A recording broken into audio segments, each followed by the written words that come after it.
Assalamualaikum warahmatullahi wabarakatuh. Selamat datang di pembelajaran kedua atau pelajaran kedua Listen to. Pada kesempatan ini kita akan membahas tentang logika dan algoritma komputer. Yang mana pada kesempatan ini kita akan mengulas tentang apa itu yang dikatakan logika. Tentunya kata logika ini bukan hal yang asing bagi kita, sering kita dengar di masyarakat luas yang berbicara tentang logika. Namun algoritma ini mungkin masih istilah baru bagi sebagian di antara kita. Namun yang harus kita sadari bahwa algoritma ini harus kita pahami bersama karena ini merupakan dasar pemikiran kita untuk berkecimpung di dunia simulasi dan komunikasi digital. Langsung saja kita pada pembahasan.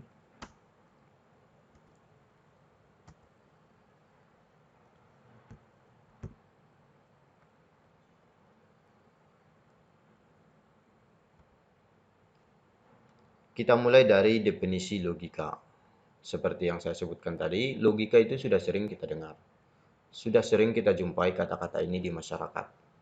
Namun apa sebenarnya makna dari logika itu? Definisi logika sangat sederhana, yaitu ilmu yang memberikan prinsip-prinsip yang harus diikuti agar dapat berpikir valid menurut aturan yang berlaku. Artinya di sini kita harus menerapkan logika itu dalam diri kita sendiri. Kita harus bertindak, kita harus berbicara sesuai dengan apa yang bisa diterima oleh akal sehat seorang manusia. Itulah yang kita istilahkan dengan logika.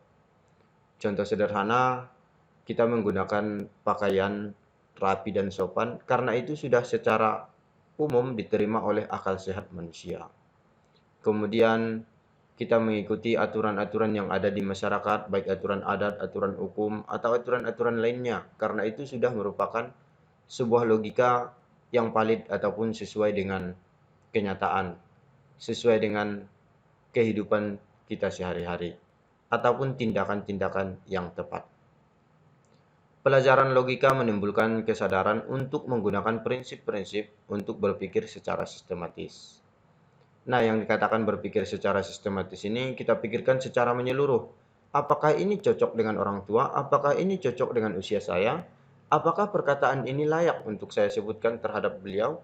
Itu adalah logika-logika yang harus kita terapkan dalam diri kita sendiri. Jadi secara sederhananya di sini dapat kita pahami bahwa prinsip-prinsip yang dapat diikuti ataupun yang harus diikuti agar dapat berpikir valid menurut aturan yang berlaku. Artinya kita sudah berada pada logika yang benar. Ketika kita mampu mengikuti suatu aturan baku, maka kita sudah termasuk orang yang berlogika tepat. Itulah secara sederhananya tentang logika. Kita lanjut tentang algoritma. Algoritma ini seperti yang saya sebutkan, mungkin sebagian di antara kita ada yang mendengar ini sebagai istilah baru. Algoritma adalah urutan langkah-langkah logis penyelesaian masalah yang disusun secara sistematis. Kata kuncinya algoritma itu adalah urutan langkah-langkah yang disusun secara logis. Artinya kita tentukan dulu langkah-langkah kerja yang akan kita lakukan dan dia harus logis, bisa dikerjakan, bisa untuk dilakukan. Kemudian dilakukan secara sistematis, ada aturannya. Dari mana kita mulai dan kapan kita akan menyatakan pekerjaan itu selesai. Itulah yang disebut dengan logis. Ada urutan langkah tertentu yang harus diikuti. Kata logis di sini berarti benar sesuai dengan logika manusia. Artinya kita bertindak itu memang benar-benar mampu untuk dikerjakan seorang manusia. Jangan kita menyebutkan saya akan terbang ke langit. Itu kenyataannya tidak mampu kalau manusia yang berpikir logis. Walaupun pada kenyataannya bisa kita melalui pesawat ataupun melalui bantuan peralatan lainnya. Tapi kalau kita hanya bermodalkan badan sendiri, itu tidak logis ya. Atau saya akan menyalakan api di dalam air, itu juga tidak logis. Nah, makanya di sini kita harus menyusun langkah-langkahnya yang logis, yang bisa dikerjakan oleh manusia. Untuk menjadi sebuah algoritma, urutan langkah yang ditempuh untuk menyelesaikan masalah harus memberikan hasil yang benar. Artinya setelah langkah-langkah ini kita susun, kita tentukan urutannya. Nah, hasilnya nanti harus benar sesuai dengan apa yang diharapkan. Itulah yang disebut dengan algoritma secara sederhananya. Nah, di sini ada penemu algoritma seperti yang kita lihat di gambar. Ini merupakan gambar yang diambil dari perangko Rusia. Nah, di sini bernama Muhammad Ibnu Musa Al-Khawarizmi. Di sini bisa kita lihat asal muasal dari algoritma yang sebelumnya disebut dengan algoritma, kemudian berubah menjadi algoritm, kemudian dalam bahasa Inggris diterjemahkan menjadi algoritma ke dalam bahasa Indonesia. Sekilas bisa dibaca sejarahnya tentang siapa penemu algoritma. Prinsip kerja algoritma. Nah, di sini ada prinsip kerja. Bagaimana algoritma itu bisa bekerja dengan baik. Ada tahapan-tahapan yang harus diikuti. Yang pertama, algoritma merupakan deskripsi urutan pelaksanaan suatu proses. Berarti algoritma itu merupakan penjelasan urutan pelaksanaan dari suatu proses. Misalnya bagaimana proses untuk memakai sepatu. Itu jelas. Bagaimana tahapannya? Kita pakai dulu kaos kakinya, masukkan sepatu, kemudian ikat sepatu atau tali sepatu. Itu sudah jelas dideskripsikan bagaimana cara menggunakan sepatu. Kemudian algoritma tersusun oleh sederetan langkah instruksi yang logis. Seperti yang saya sebutkan tadi, tahapannya dia harus logis. Dia harus memang benar-benar bisa dikerjakan oleh manusia. Kemudian tiap langkah instruksi akan mengerjakan suatu tindakan aksi. Artinya instruksi itu kita buat memang harus dapat dilakukan dan menghasilkan sebuah kelakuan atau tindakan atau berupa aksi. Bila aksi dilaksanakan, maka sejumlah operasi yang bersesuaian akan dikerjakan oleh CPU. Ini penerapannya ke dalam komputer ya. Apabila aksi itu sudah kita laksanakan, maka akan dikerjakan oleh CPU.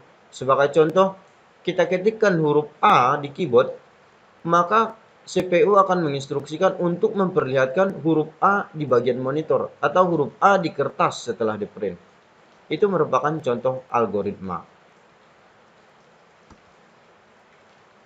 Namun di sini ada syarat ya. Syarat algoritma yang bisa dikerjakan oleh komputer. Jadi tidak semua algoritma itu bisa dikerjakan oleh komputer. Syarat pertama ada input. Data yang harus diberikan pada komputer. Berarti komputer itu butuh perangkat input, butuh perantara dari instruksi yang kita berikan. Sebagai contoh, kalau kita menyebutkan kepada komputer, "Hei komputer, coba kamu tuliskan kata saya." Apakah komputer dapat melaksanakan? Tidak. Kenapa? Karena Anda tidak berada pada input yang tepat. Tapi kalau Anda ketikkan kata saya melalui keyboard, maka komputer akan mengerti bahwa dia diperintah ataupun dia diberi instruksi untuk memunculkan kata saya. Berarti sudah jelas, yang pertama harus ada input. Kemudian yang kedua ada output, informasi yang akan diperoleh dari komputer. Kita harus menentukan secara jelas, hasilnya apakah akan ditampilkan di layar atau apakah akan dicetak ke dalam kertas. Itu outputnya harus jelas. Berarti inputnya jelas dari mana, outputnya jelas bentuknya seperti apa, lalu yang berikutnya logika. Merencanakan proses program. Bagaimana sebuah komputer itu dapat melaksanakan apa yang kita perintahkan melalui input untuk mencapai output yang kita harapkan. Terdiri dari sejumlah instruksi yang mengubah input menjadi output yang diinginkan. Seperti algoritmanya misalnya, saya ketikkan kata saya, lalu saya print, maka outputnya tercetak di kertas. Itu bisa dikerjakan oleh komputer. Jadi ingat syarat algoritma itu ada input, ada output, kemudian ada logika cara mengerjakannya bagaimana. Di sini saya berikan sebuah contoh algoritma. Ada dua buah gelas, satu berisi teh dan satunya lagi berisi kopi. Bagaimana caranya menukar isi masing-masing gelas? Nah, ini harus kita pikirkan sebelum kita kerjakan. Coba saudara lihat, di sini ada dua gelas ya. Gelas teh, kemudian gelas kopi. Saya ingin gelasnya ini bertukar. Gelas kopi menjadi gelas teh menjadi gelas kopi. Maka ini harus kita logika dulu. bagaimana caranya agar isi di dalam kopi ataupun isi di gelas kopi itu tidak tumpah dan isi di gelas teh tidak tumpah, tapi bisa bertukar wadah ataupun bertukar gelas. Nah, di sini saya berikan contoh penyelesaian. Yang pertama yang harus kita pikirkan, siapkan gelas cadangan. Itu kata kunci pertama. Karena tidak mungkin ya kan, ini gelas teh, ini gelas kopi. Kita tumpahkan kemarin separuh, kita tumpahkan kemarin separuh, jadi tidak selesai-selesai. Maka kita butuh gelas ketiga. Nah, setelah gelas ketiga ada, berarti kita punya wadah gelas kosong. Kita tuangkan dulu di sini teh yang ada dalam gelas ke gelas kosong.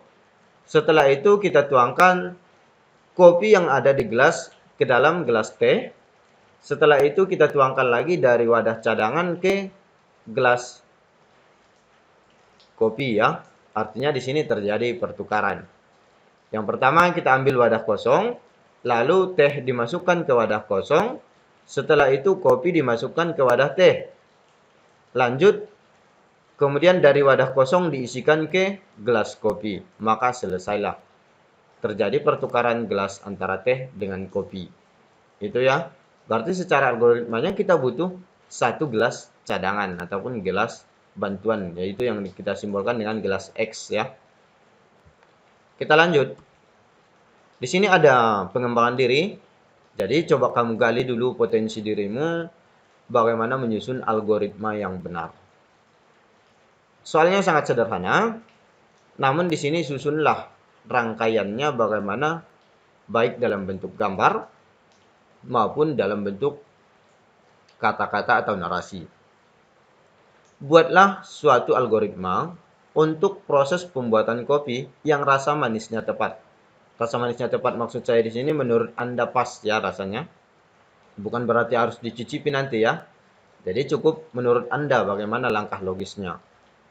Jadi itu saja untuk materi kita di lesson 2. Tugasnya catatkan semua materi di buku catatan. Kemudian untuk pengembangan diri tuliskan uraian langkah-langkah algoritma menurut Anda yang benar. Dilengkapi dengan gambar. Ya, dilengkapi dengan gambar. Gambarnya apakah Pak? Harus digambar gelasnya? Tidak usah. Bisa nanti kamu buatkan dalam bentuk kotak saja. Kotak, kemudian tuliskan gelas, kemudian kotak sugar atau gula, kopi, sendok, kemudian ada air hangatnya ya. Nah, itu saja untuk materi kita di lesson 2. Sampai jumpa di pertemuan berikutnya. Selamat belajar, semoga ilmunya berkah. Assalamualaikum warahmatullahi wabarakatuh.